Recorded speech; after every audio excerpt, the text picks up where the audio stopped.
இன்னைக்கு இயேசு உங்க மேல அக்கறை காட்டுறாருன்னு சொன்னா இந்த அக்கறை நீங்க அசால்ட்டா என்ன பண்ணிட்டு இருக்க கூடாது, அதை உதறி தள்ளிட்டு இருக்க கூடாது. ஆண்டவர் உங்க மேல அக்கறை காட்டுறாரு பாருங்க. அவனுக்கு இருந்த அப்பா அம்மா சொந்த பந்தங்கள் எல்லாம் அவன் நல்லா இருக்கும் போதுதான் அவனுக்கு சாப்பாடு கொடுத்தாங்க, ட்ரெஸ் கொடுத்தாங்க, அன்பு பாராட்டுங்க எல்லாம் பண்ணாங்க. அவன் மோசமான நிலைமைக்கு போனோடனே கூட்டிட்டு போய் ஒரு ஓரமா விட்டுட்டாங்க. ஏன்னா அவன் மூலியமா இந்த குடும்பத்துல அவங்க சொந்த பந்தத்துல அந்த சுத்தி இருக்கிற மக்களுக்கு இதோட ஆபத்து வந்துடும் அப்படின்ட்டு அவனை கொண்டு போய் ஒதுக்கி வச்சுட்டாங்க.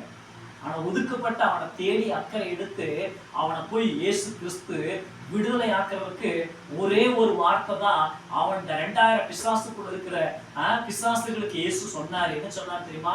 அவருடைய இருதயத்திலிருந்து மனசுல இருந்து இயேசு மனசுக்குள்ள சொன்னதை அந்த சாத்தா 2000 பிசாசு கேட்டுருச்சு. அந்த பயணம் விட்டு வெளியே போ சாத்தானேன்னு இயேசு